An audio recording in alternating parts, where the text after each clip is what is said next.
में वो कहते हैं कि इस गीता में ये है, गीता में वो लिखा हुआ है, गीता में। बाबा साहब ने इस बात को साफ कहा कि ये गीता में भक्ति, ज्ञान और कर्म जो तीन बातें बताते हैं, तो कर्म का मतलब है यज्ञ से मतलब है, और भक्ति का मतलब जो 10 अवतार हुए हैं या 24 अवतार हुए हैं उनकी भक्ति करना, और ज्ञान का मतलब ब्रह्म ज्ञान। तो ऐसा बाबा साहब अम्बेडकर ने ऐसा क्यों कहा, ये बात और लोग क्यों नहीं कहते? बाबा साहब अम्बेडकर का फिलोसफी की मैं पढ़ाई लिखाई थी उनकी बहुत अच्छी, और वो ये जानते थे कि वेदांत का अर्थ क्या होता है। वेदांत में भक्ति का अर्थ यही होता है जो बाबा साहब ने बताया है, 10 अवतारों की भक्ति। और जो कबीर की भक्ति है वो 10 अवतारों की, विष्णु की और इनकी नहीं है। कबीर की भक्ति है सत्य नाम की भक्ति, सदगुरु की भक्ति, सत्संगत में भक्ति। भक्ति कहते हैं श्रद्धा को, और श्रद्धा बहुत बड़ी चीज होती है। तो अक्सर हम लोग तर्क करते करते उलझ जाते हैं। जो विचारधारा है वो मूल होती है, लेकिन और जो विचारधारा के प्रचार के लिए जो कथा कहानी लिखी जाती है, उन कथा कहानियों में अलग अलग प्रसंग आते हैं, तो उन प्रसंगों की आलोचना में हम लोग उलझ जाते हैं। मैं एक दृष्टांत दे रहा हूं। भगवान राम सबरी के आश्रम से निकल के आते हैं और उन्हें एक कबंध राक्षस मिलता है, कबंध नाम का राक्षस। तो हाँ, आवाज आ रही है कि सब कुछ चेंज? हाँ जी सर, एकदम बढ़िया।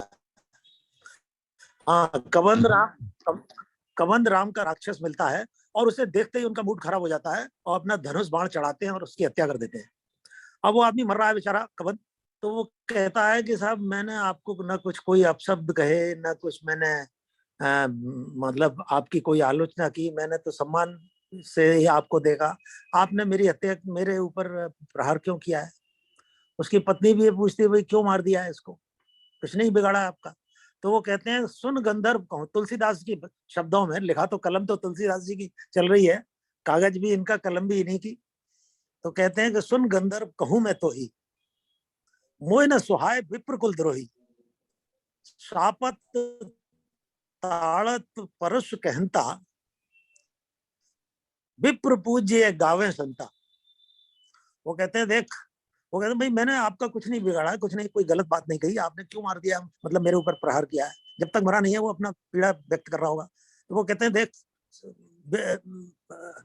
विप्र पूज्य गावे संता, सापत ताड़त परुष कहता। कहते हैं मोए न सुहाय विप्र कुल द्रोही। भगवान राम कहते हैं कि मुझे ब्राह्मणों का विरोधी पसंद नहीं है।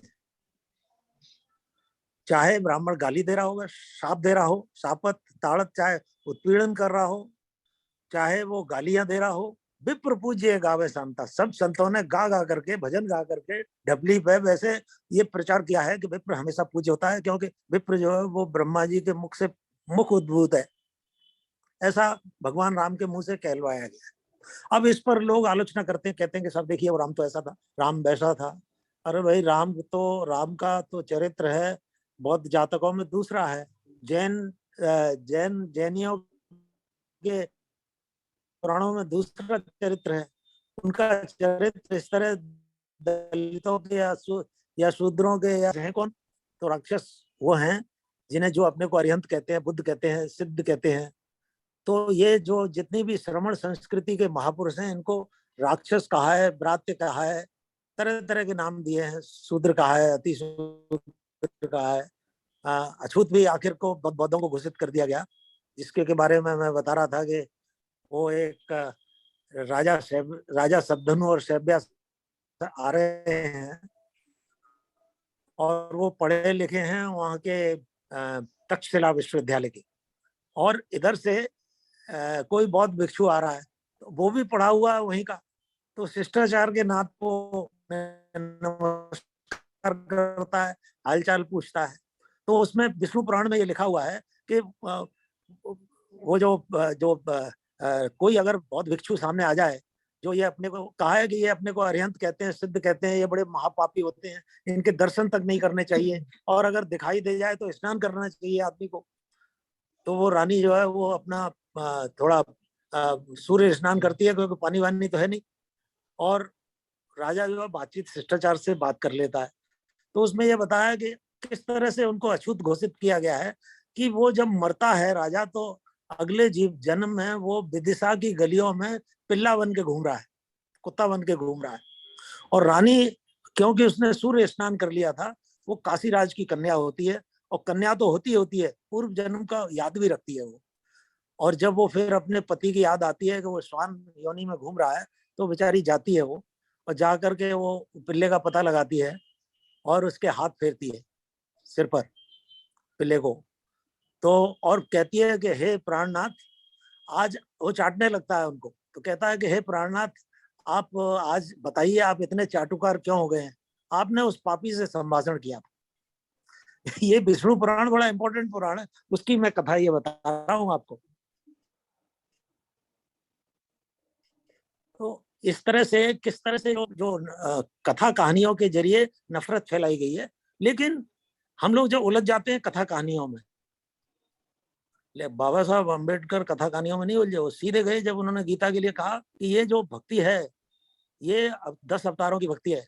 उन्हीं अवतारों में से एक राम हुए हैं जो राक्षसों को मारते हैं, और वो अवतारों में सिर्फ एक बुद्ध अवतार ऐसे हैं जो हथियारबंद नहीं है, बाकी सब हथियारबंद हैं। किसी के ऊपर का फरसा होगा, किसी के पास तीर कमान होगा, किसी के पास गदा होगी, कोई ना कोई हथियार होगा, और उनका काम, मुख्य काम होता है राक्षसों को मारना, और राक्षसों से मतलब बौद्धों से है।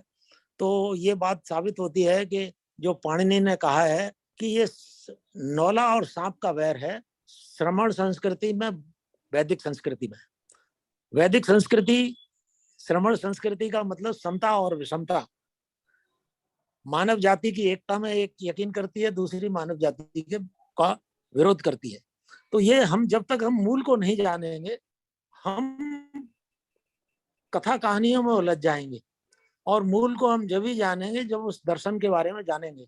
अब जैसे वेदांत दर्शन है, आचार्य हरिभद्र जैनियों के बहुत बड़े आचार्य हुए हैं, और उन्होंने एक धूर्ताख्यान किताब लिखी है इनकी धूर्ताओं के बारे में।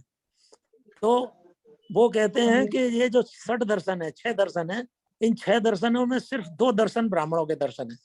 तो वस्तुतः वो एक ही दर्शन है, एक मीमांसा कहते हैं, दूसरा वेदांत कहते हैं। मीमांसा में यज्ञ करना कराना ये मूल काम का, और वेदांत में करते करते वो मतलब सब ऊंचाइयों पर पहुंच जाता है, हंस हो जाता है। तो ये दोनों जो है, दोनों कंफ्यूजन फैलता क्यों है, और कबीर ने कैसे पकड़ा उसे, बाबा साहब अम्बेडकर ने कैसे पकड़ा, बुद्ध ने कैसे पकड़ा उसे, इसको देखना चाहिए। जो मूल प्रश्न पर आते हैं, वेदांत वेदांत के बारे में इतिहासकार बताते हैं कि ये सूत्र लिखे गए हैं, पहले रहा होगा, और जब बुद्ध जब हुए हैं तब बुद्ध कहते हैं कि त्रैविद ब्राह्मण, यानी 3 वेदों वाले ब्राह्मण, 4 वेदों वाले ब्राह्मण नहीं कहते हैं। इससे पता चलता है कि वो 3 वेद ही उस वक्त तक लिखे गए थे। तो ब्राह्मणों के बारे में जब भी कहते हैं वो तो त्रैविद ब्राह्मण कहते हैं। तो ये जो जो वेदांत दर्शन है ये कहता है कि शूद्र चलता फिरता कब्रिस्तान है, शूद्र चलता फिरता शमशान है, इसको पढ़ने लिखने नहीं देना चाहिए। इस बात पर शंकराचार्य ने कलम तोड़ दी है अपनी, ये साबित करने के लिए कि शूद्र को पढ़ने लिखने नहीं देना चाहिए। इसके बाद रामानुजाचार्य हुए, जो अपने को राम का उपासक बताते हैं, राम अवतार हुए हैं, जैसे 10 अवतार में भक्ति का सीधा संबंध बताते हैं उससे, रामानुज से। और रामानुज का ही एक चेला रामानंद है, जिसको कि कबीर से, रैदास से, गुरु नानक वगैरह से जोड़ दिया है उनको। तो ये वैष्णव गुरुओं के चेले हैं, इसलिए ये वैष्णव है, जबकि वो भक्ति का कोई संबंध नहीं है उस वैष्णव भक्ति से। तो ये चीजें हैं, ये बुनियादी चीजें हमको जाननी चाहिए कि भाई वो जो वेदांत है जो कहता है शूद्र चलता फिरता कब्रिस्तान है, कंपाइल कब हुआ है? बुद्ध के 700 साल बाद, 600 साल बाद। और उसमें ये नफरत क्यों फैलाई गई है? नफरत फैलाई गई है इसलिए कि बुद्ध समता की बात करते हैं, प्रेम की बात करते हैं, उसी प्रेम की बात करते हैं जिस प्रेम की बात कबीर करते हैं। तो कबीर को जब आप पढ़ते हैं, इन विद्वानों ने की एक विशेषता है, कलियावर्ड की विशेषता है, उसने ये देखा, 600 पेज की ये किताब लिखी है कबीर मिलेनियम, उसमें उसने उसने देखा एक एक वाणी को, 600 पेज में कितनी वाणियां होंगी, उन्होंने देखा, बताया है कि कौन सी इसमें मूल है और कौन सी बाद में प्रक्षिप्त की गई है। क्योंकि अगर प्रक्षिप्त वाणी को, यानी शत्रुओं द्वारा, विरोधियों द्वारा वो वाणी उसमें डाल दी गई है, तो अगर उस पर तर्क करने लगे तो आप अपने तर्क से ही मारे जाएंगे या टोटली कंफ्यूज हो जाएंगे। तो ये बड़ी बुनियादी चीजें हैं, हम लोगों को इसको जानना चाहिए, बुनियादी चीजों को। अक्सर ये होता है कि हम उलझ जाते हैं कि राम ने ये कहा, कृष्ण ने इसको मार दिया, फलाना, ये सब कथा कहानियां हैं। दर्शन जो है वो मूल प्रश्नों को, जो बुनियादी बातों को, जैसे जैसे आपने पार्टी बनाई है तो पार्टी में एम और ऑब्जेक्टिव, एम एंड ऑब्जेक्टिव को डिसाइड करता है, जो जो विचारधारा है उसको बताता है। तो जो विचारधारा है, कबीर ने सिर्फ कोई नया काम नहीं किया है, जो बुद्ध ने, महावीर ने किया, जो उनसे पहले जो जैसे गैर वैदिक जो माने जाते हैं दर्शन, उनमें गैर दिखते हैं, महावीर आते हैं, लोकायत आता है जिसे चारवाक कहते हैं। तो ये 3-4 दर्शन है, उसमें एक दर्शन और है, उसको आजीवक कहते हैं।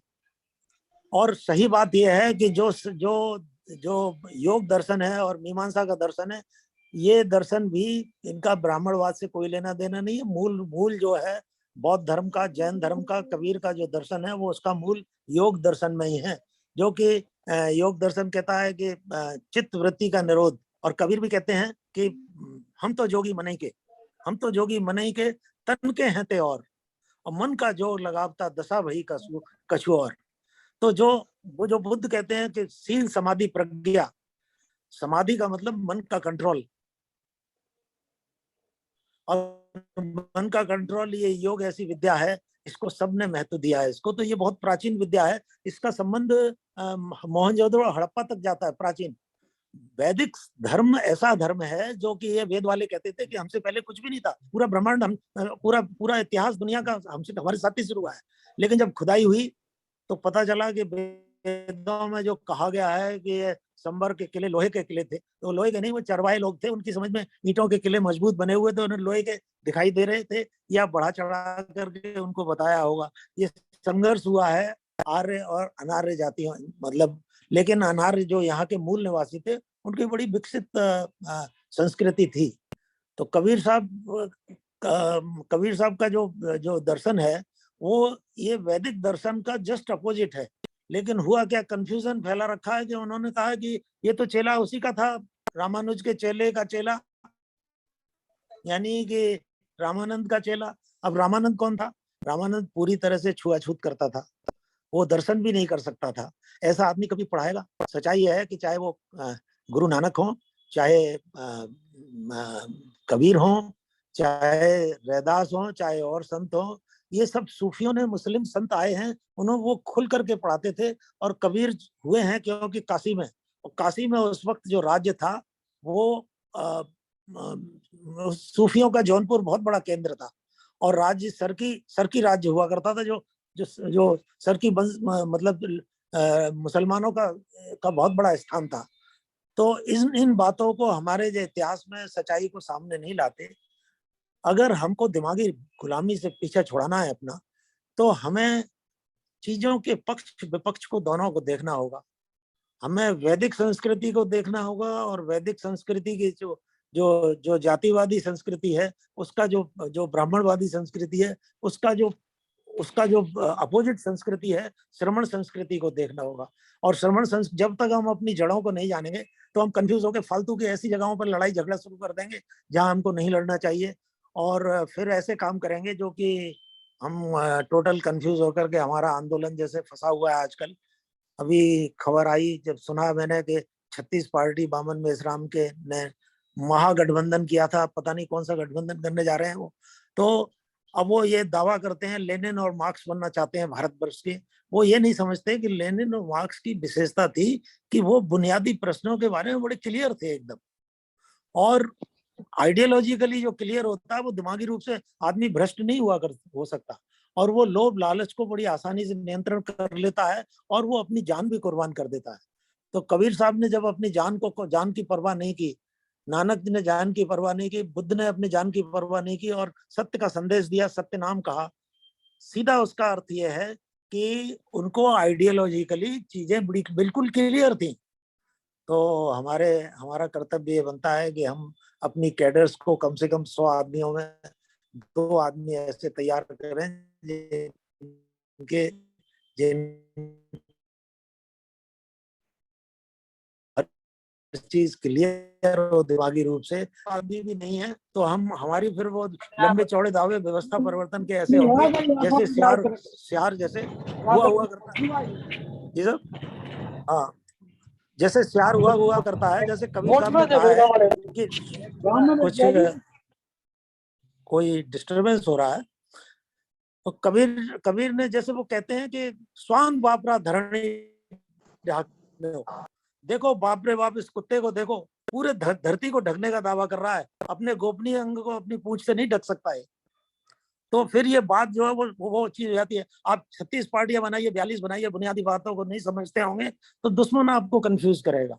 तो इसलिए मैं अपनी बात को खत्म करता हूँ कि हम लोग बजाय अपना समय को बर्बाद करने के, हम अपनी कैडर को कम से कम जो बुनियादी प्रश्न हैं, बुनियादी बातें हैं, बेसिक तथ्य हैं, उनसे अवगत कराएं। और हमारा जो समाज जो दिमागी गुलामी का शिकार हुआ है, शिक्षा से वंचित करने के कारण हुआ है, तो जो बाबा साहब ने आंदोलन शिक्षा का दिया, शिक्षित बनो, संगठित बनो, संघर्ष करो, शिक्षा को सबसे पहले रखा। इस काम को हम रखें, 2% कैडर कम से कम तैयार करें, तो हमारी आगे आने वाले बच्चे सम्मान के साथ जी पाएंगे। वरना हम भले ही 90% हो, 85 हो, इस गुलामी को हम झेलते रहेंगे जैसे झेल रहे हैं।